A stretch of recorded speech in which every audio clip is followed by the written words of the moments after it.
the most difficult decision was what we're going to eat for lunch at the U.S. Open.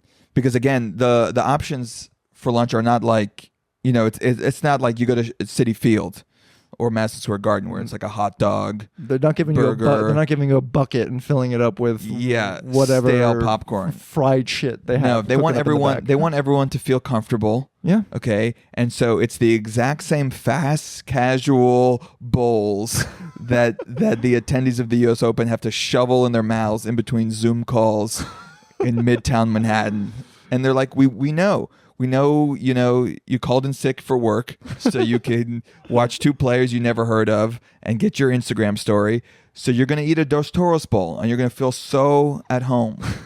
You're going to have a souvlaki bowl and you're going to shovel it down. And you'll be like, wow, this reminds me of that Zoom meeting I had. Like the Gorilla bibimbap bowl. Why is there a momofuku? I got the fuku sandwich. And were you delighted by it? I was delighted by it. Yeah. I think it's a nice home away from home, It's the guilt that you carry as being part of the professional I took a photo managerial of all class. It just doesn't feel special to me to have a Dos Toros. So you think they should do a little bit more Lux? Go Lux. Yeah. They have a Moët and Chandon booth. Right. A whole lovely little booth that looks like a canopy. We don't want a Dos Toros there. In France, that doesn't go with a Dos Toros. It doesn't go with like a guac is extra.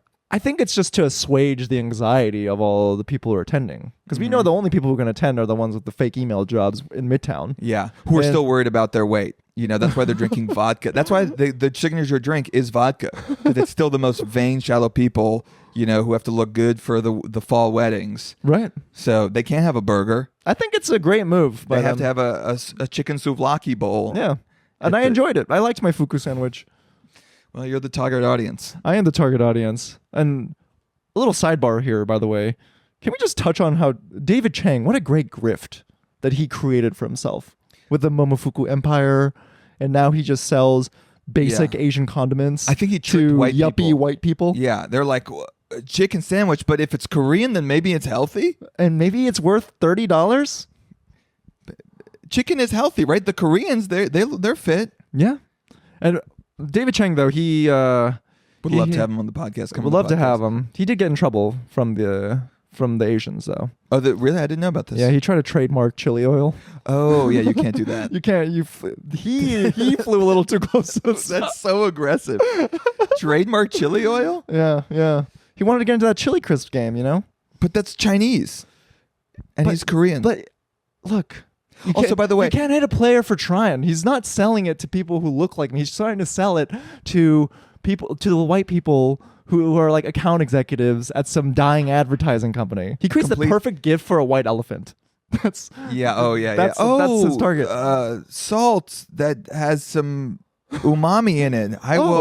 Thanks, Sharon. Well, what is this, Dan? Is this the what is this dried seaweed? No. Those are actually called umami wraps from Momofuku. Yeah, they're great. These are the things that no one uses. They have them on their shelves, and they're like, "Fuck, I need to buy 50 other things to make anything in this cookbook. I have the salt.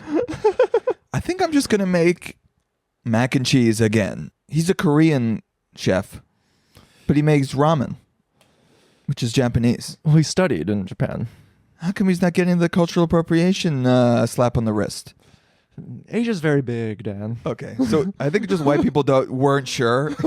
White people are the ones who call out cultural appropriation. Right. And they're like, I don't know. I guess if you can do it if you're Asian. You can steal from other Asians. I don't know what the rules are. The Japanese colonized Korea. Maybe it's okay. Yeah. Best to stay out of this one.